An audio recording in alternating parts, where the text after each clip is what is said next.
আপনি আজকের এই হল রুমের কিছু ভুল ধরতে পারবেন না? যদি বলে যে কয়েকটা ভুল ধরেন, বলবেন যে এই সমস্যা, সাউন্ডের সমস্যা, ওইদিকে এটা নাই, ওইদিকে এটা নাই, এটা হচ্ছে ভুল। আপনি প্যাসিমিস্টিকটা ধরলেন। এবার যদি বলা হয় আজকের এই প্রোগ্রামের কয়েকটা পজিটিভ দিক বলেন, তখন আপনি কিন্তু কয়েকটা পয়েন্ট বের করতে পারবেন যে এটা ছিল একটা ইতিবাচক দিক, এই প্রোগ্রামের এটা ছিল একটা পজিটিভ দিক। তো রাসূল সাল্লাল্লাহু আলাইহি ওয়াসাল্লাম ওই পজিটিভ দিকগুলোতে ফোকাস করতেন। হ্যাঁ, come back positive, not go back negative. রাসূল সাল্লাল্লাহু আলাইহি ওয়াসাল্লামের কাছে এসে যদি কেউ বলতো ইয়া রাসূলুল্লাহ আমি খুব অসুস্থ, রাসূল সাল্লাল্লাহু আলাইহি ওয়াসাল্লাম বলতেন লা বাসা আলাইকা তুহুরুন ইনশাআল্লাহ। ইয়া রাসূলুল্লাহ আমি অসুস্থ, রাসূল সাল্লাল্লাহু আলাইহি ওয়াসাল্লাম বলতেন আরে don't worry, it will cleanse up you from your sins if Allah wish. ইনশাআল্লাহ এতে তোমার যে গুনাহ টুনা আছে, পাপ আছে, এই পাপগুলোকে আল্লাহ তাআলা এই অসুস্থতা দিয়ে মোচন করে দিচ্ছেন। পড়েন সুবহানাল্লাহ। তাইলে আপনি অসুস্থতার মধ্যে একটু হালকা হলেন না, যে জ্বরে ভুগতেছি কিন্তু এই জ্বরে নাকি আমার গুনাহ মাফ হয়ে যায়। পেটের ব্যথায় আক্রান্ত, মাথা ব্যথায় আক্রান্ত, কিন্তু এটাতে নাকি আল্লাহ আমার পাপ মোচন করে দেয়, তাহলে একটু ভালো লাগবে না? তাহলে দেখেন একটা কঠিন পরিবেশকে রাসূল সাল্লাল্লাহু আলাইহি ওয়াসাল্লাম সহজ করতেন। অসুস্থ শুনলেই লা বাস তুহুরুন ইনশাআল্লাহ, আর কিছু হবে না, আল্লাহ তোমার গুনাহ মাফ করে দিচ্ছে। অসুস্থ ব্যক্তি দেখলেই মাথায় হাত দিয়ে দোয়া করতেন আল্লাহুম্মা রাব্বান নাস আযহিবিল বাস ইশফি আনতাশ শাফি লা শিফাআ ইল্লা শিফাউক শিফাআন লা ইগাদিরু সাকামা। উজ্জীবিত হয়ে যেত অসুস্থ ব্যক্তি। আমরা কি করি? কাউকে অসুস্থ দেখলে, রোগাক্রান্ত দেখলে, ওই রোগে সবচাইতে কষ্ট পেয়ে যে মারা গেছে তার ঘটনা বলা শুরু করি। হায় রে ভাই, আপনার ক্যান্সার, আমার এক খালা ছিল ক্যান্সারের 4th স্টেজে চলে গেছিল, 14টা কেমো দেয়া লাগছে, এই যে ফিরিস্তি একেবারে ওনার দাফন কাফন পর্যন্ত। এখন বলেন ওই লোক যাও সুস্থ ছিল, এখন আর সুস্থ থাকবে? কথা বলেন, থাকবে? একটা দিব্যি সুস্থ মানুষকে যদি আপনি বলেন ভাই আপনাকে দেখতে কেমন যেন একটু রোগা রোগা লাগতেছে, অসুস্থ নাকি? এরপরে প্ল্যান করে ধরেন আপনি বললেন, উনি আবার ওদিকে যাওয়ার পরে আরেকজনকে প্ল্যান করে বলতে বললেন, বললো ভাই ব্যাপার কি, চেহারাটা কেমন শুকনা শুকনা। এরকম 5 জন বলার পরে ওই বিকেলে কাঁথা গায়ে দিয়ে শুয়ে ফেলবে বিছানায়। তো আপনি অসুস্থ এমনি বানায় ফেলছেন। কিন্তু রাসূলুল্লাহ সাল্লাল্লাহু আলাইহি ওয়া আলিহি ওয়াসাল্লাম উনি বলতেন লা বাস আলাইক তুহুরুন ইনশাআল্লাহ, আরে সুস্থ হয়ে যাবা। এজন্য দেখতে গেলে আপনি উৎসাহিত করবেন, বলবেন আরে ভাই আপনারা তো খুব সুস্থ লাগতেছে। কে বলছে আপনি অসুস্থ? অসুস্থতার কোনো ছোঁয়াই তো আপনার মধ্যে নাই।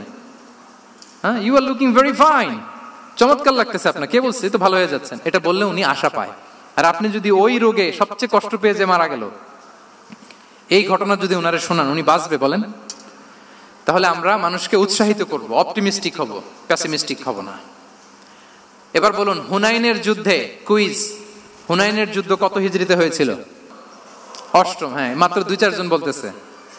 আমাদের ওই যে হাসানা ফাউন্ডেশনের একটা সিরা অলিম্পিয়াড চলতেছে, এটাতে অংশগ্রহণ করতে হবে আপনাদের। আমরা প্রতিদিন একটা করে কুইজ জানান দিচ্ছি মানুষদেরকে, একেবারে সব মুখস্থ হয়ে যাবে ইনশাআল্লাহ। তাহলে 8ম হিজরিতে হাওয়াজিন বনু সাকিব গোত্রের বিশাল ব্যাটালিয়ন নিয়ে ওরা আসছে, এবং ওরা আসছে যে আমরা শুধু একা যাব না, আমাদের স্ত্রী বাচ্চা কাচ্চা, আমাদের যার ঘরে যত সম্পদ আছে সব নিয়ে মরুভূমিতে যাব। এটা নিয়ে যাব কেন? সবার মধ্যে যেন ইন্সপিরেশন আসে যে যদি আমরা হারি, আমরা সব শেষ, আমাদের সম্পদও নিয়ে যাবে। আর এগুলো রক্ষার জন্য হলেও মুহাম্মদের বিরুদ্ধে আমাদেরকে জয়লাভ করতে হবে। কি টেকনিক দেখেন! সব যখন নিয়ে দাঁড়াইছে বিশাল বাহিনী, এক সাহাবী এসে বলল ইয়া রাসূলুল্লাহ, কালকে তো আমাদের খবর আছে, এই বাহিনীকে আমরা কি করে পরাস্ত করব? ইয়া রাসূলুল্লাহ এসে দেখুন, পাহাড় থেকে দেখুন কত বিশাল বাহিনী। রাসূল সাল্লাল্লাহু আলাইহি ওয়াসাল্লাম দেখা মাত্রই বললেন তিলকা গনিমাতুল মুসলিমিনা গাদান ইনশাআল্লাহ। আরবি যারা বুঝেন যে it will be the war booty for the Muslim community tomorrow ইনশাআল্লাহ। আরে এগুলো তো আমরা সব গনিমত আকারে ব্যাগে কইরা মদিনায় নিয়ে যাব। এই যুদ্ধে জয়লাভ করে যা আছে এগুলো উটে করে ওয়ার বুটি হিসেবে মদিনায় নিয়ে যাব। বলার সাথে সাথে সাহাবীদের সব ভয় দূর হয়ে গেল, আবার প্রাণ ফিরে পেলেন, সজীব হয়ে উঠলেন, উজ্জীবিত হলেন। তাহলে আমরা অপটিমিস্টিক হব, আমরা ইতিবাচক চিন্তা করব। এবং ইসলাম আল্লাহ তাআলার ব্যাপারেও আমাদেরকে ইতিবাচক ধারণা রাখতে উৎসাহিত করে। হাদিসে কুদসিতে আল্লাহ বলেন আনা ইনদা যান্নি আবিদি বি, আমার বান্দার নিকট আমি তেমন, আমার বান্দা আমার ব্যাপারে ঠিক যেমন ধারণা করে। আপনি যদি ধারণা করেন আল্লাহ দয়ালু, ঠিক আল্লাহ তাআলাকে দয়ালু পাবেন। এখন বলেন আল্লাহর ব্যাপারে কার ধারণা কেমন? আল্লাহ তাআলা খুব প্রতিশোধ পরায়ণ না? তাহলে কি ধারণা বলেন তো? তিনি দয়াময়, তিনি মেহেরবান, তিনি আমাদেরকে অবশ্যই ক্ষমা করবেন। এই বিশ্বাস আল্লাহর প্রতি আমাদের সবার আছে তো? এই বিশ্বাস যদি থাকে ঠিকই আল্লাহ তাআলাকে রহমান রাহিম হিসেবেই আপনি পাবেন। অন্যের প্রশংসা করা, আমরা অনেক সময় অন্য কেউ ভালো কাজ করলে এপ্রিসিয়েট করতে চাই না, আমরা গুণমুগ্ধ হই কিন্তু গুণগ্রাহী হতে চাই না, অন্যরে ক্রেডিট দিতে চাই না, তার ভালো কাজে স্বীকৃতি দিতে চাই না। হয়তো আমার দলের লোক না, বা আমার চিন্তার লোক না, বা আমার সার্কেলের লোক না, তার প্রশংসা করতে চাই না, তার গুণগ্রাহী হতে চাই না। এরকম মেন্টালিটি আমরা অনেকে ক্যারি করি না? রাসূল সাল্লাল্লাহু আলাইহি ওয়াসাল্লাম এটা করেননি। ভালো কিছু দেখলে মুসলিম হোক অমুসলিম হোক এপ্রিসিয়েট করতেন। Basically he develop the culture of appreciation. এটা আমাদের করতে হবে। আপনার ছেলে ভালো কিছু করেছে, এপ্রিসিয়েট করেন, ও কনফিডেন্স ফিরে পাবে। আপনার স্ত্রী ভালো রান্না করেছে, এপ্রিসিয়েট করেন, সে আনন্দিত হবে। আপনার বন্ধু ভালো কিছু একটা করেছে, তাকে ইন্সপায়ার করেন, এপ্রিসিয়েট করেন। রাসূল সাল্লাল্লাহু আলাইহি ওয়াসাল্লাম একবার এক বৈঠকে 8 জন সাহাবীকে 8টা কমপ্লিমেন্ট দিয়েছেন, 8টা এপ্রিসিয়েশন দিয়েছেন। তিনি বলেছেন আরহামু উম্মতি বি উম্মতি আবু বকর। দেখেন 8 জন সাহাবীর 8টা গুণের বর্ণনা দিচ্ছেন। তিনি বললেন আমার উম্মতের মধ্যে সবচাইতে রহম দিলের সাহাবী হচ্ছে কে? আবু বকর রাদিয়াল্লাহু তাআলা। এত রহম দিলের ছিলেন, উনি যখন আল্লাহ রাসূল সাল্লাল্লাহু আলাইহি ওয়াসাল্লামের ইন্তেকালের পরে মসজিদে নববীতে যখন নামাজে দাঁড়াতেন, কান্নার চোটে উনি কেরাতই পড়তে পারতেন না। কমপ্লেন করতো সাহাবারা যে আমরা তো কেরাত বুঝি না, একটু স্পষ্ট করে পড়েন, কান্না একটু থামান। কেন কাঁদতেন? কারণ উনি যখন নামাজে দাঁড়াতেন ওনার ফিলিংসটা হতো এরকম যে কাইফা আকুমু মাকামা রাসূলিল্লাহ, আমি রাসূলের জায়গায় কিভাবে দাঁড়াই? এখানে তো আমার রাসূল দাঁড়িয়ে ইমামতি করেছেন, আমি নবীর জায়গায় দাঁড়িয়ে কিভাবে নামাজটা পড়াই? এই অনুভব থেকে উনি যে কাঁদতে শুরু করতেন, এই কান্নার ধাক্কায় উনি আর তেলাওয়াতই আগাতে পারতেন না। আরহামু উম্মতি বি উম্মতি আবু বকর। আমার উম্মতের মধ্যে সবচেয়ে রহম দিলের হচ্ছেন আবু বকর।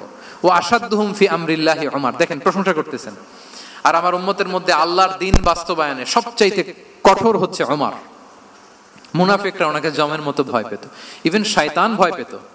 রাসূল সাল্লাল্লাহু আলাইহি ওয়াসাল্লাম বলেন ওমর তুমি যদি এই রাস্তা দিয়ে হাঁটো, শয়তান যদি দেখতে পায়, শয়তান এই রাস্তা রেখে দিয়ে অন্য কোনো রাস্তা থাকলে ওইটা দিয়ে হাঁটে। সাহাবীদের মধ্যে সবচাইতে সুরেলা গলার কণ্ঠের অধিকারী ছিলেন আবু মুসা আল-আশআরী রাদিয়াল্লাহু তাআলা আনহু। তো রাসূল সাল্লাল্লাহু আলাইহি ওয়াসাল্লাম একবার রাত্রিবেলা তার বাসার পাশ দিয়ে যাচ্ছিলেন, দীর্ঘ সময় ওনার কণ্ঠের তেলাওয়াত শুনলেন। পরের দিন সকালে বললেন যে আবু মুসা তুমি তো চমৎকার গলায় তেলাওয়াত করো। আবু মুসা বলে রাসূলুল্লাহ আমি তো কোনোদিন আপনার সামনে দাঁড়িয়ে তেলাওয়াত করি না, আপনি কি করে জানলেন? রাসূল সাল্লাল্লাহু আলাইহি ওয়াসাল্লাম বললেন গত রাতে তুমি যখন তেলাওয়াত করছিলে আমি তোমার ঘরের পাশ দিয়ে যাচ্ছিলাম, আমি মনোযোগ দিয়ে শুনেছি। আবু মুসা বলে ইয়া রাসূলুল্লাহ আপনি আমার তেলাওয়াত শুনতেছেন, ওইটা জানলে তো আমি ফজর পর্যন্ত তেলাওয়াত চালিয়ে যেতাম, হাত্তাল ফাজর আমি তেলাওয়াত চালিয়ে যেতাম ইয়া রাসূলুল্লাহ। আল্লাহ রাসূল সাল্লাল্লাহু আলাইহি ওয়াসাল্লাম তখন বললেন লাকাদ উতিতা মিজমারান মিন মাজামিরি আলি দাউদ। হে আবু মুসা, দাউদ আলাইহিস সালামের গলায় আল্লাহ তাআলা যেমনি সুরের ঝংকার দিয়েছেন, এই উম্মতের মধ্যে তোমার গলায় আল্লাহ সেই সুরের লহরী ঢেলে দিয়েছে। বলেন এই এপ্রিসিয়েশন যখন রাসূলের মুখ থেকে পাইলো কেমন লাগবে ওনার? এখানে ধরেন আপনি কেউ হাফেজে কোরআন শেখ সুদাইস যদি বলে যে মাশাআল্লাহ মাশাআল্লাহ আনতা কারিউল কুররা, আপনাকে যদি এটা বলে কেমন লাগবে আপনার? হ্যাঁ, সারা দুনিয়া তো এটা বলে বেড়াবেন যে শেখ সুদাইস আমার রেসিটেশনের প্রশংসা করেছে, খাবার ইমাম আমার প্রশংসা এপ্রিসিয়েট করেছে। আর স্বয়ং রাসূলুল্লাহ সাল্লাল্লাহু আলাইহি ওয়াসাল্লাম যখন বলে তোমার গলায় আল্লাহ সুরের ঝংকার ঢেলে দিয়েছে, তখন ওনার কেমন লেগেছে? এজন্য আপনার ছেলে মেয়ে স্ত্রী বন্ধু আপনার সার্কেলের কেউ কোনো ভালো কাজ করলে কৃপণতা করবেন না, এপ্রিসিয়েট করুন। রাসূল সাল্লাল্লাহু আলাইহি ওয়াসাল্লাম এপ্রিসিয়েশন আমাদেরকে শিখিয়েছেন। ইভেন মুখাইরিক নামে এক ইহুদি ছিল, মদিনার সব ইহুদিরা বিট্রে করেছে, কিন্তু এই মুখাইরিক নামে এক ইহুদি উহুদের যুদ্ধে মুসলিমদের পক্ষে লড়াই করে নিহত হয়েছে। সে তার কথা রেখেছে। মুসলিম সাহাবীদের শহীদদের লাশের সাথে যখন এই ইহুদি তার লাশও আনা হলো, রাসূল সাল্লাল্লাহু আলাইহি ওয়াসাল্লাম তার দিকে তাকায় বললেন মুখাইরিক খায়রু ইয়াহুদ, Mukhairiq is the best among Jewish. তিনি বললেন মুখাইরিক এই পৃথিবীতে যত ইহুদি আছে এখানকার ইহুদিদের মধ্যে মুখাইরিক হচ্ছে সবচেয়ে শ্রেষ্ঠ ইহুদি। দেখেন মুখাইরিক কোন ধর্মের ছিলেন? মুসলিম নাকি কোন ধর্মের? ইহুদি হওয়ার পরেও তাকে এপ্রিসিয়েশন করতে রাসূল সাল্লাল্লাহু আলাইহি ওয়াসাল্লাম ভুলেন নাই। তাহলে আমরা যেন এপ্রিসিয়েটিভ মাইন্ডসেটের অধিকারী হই।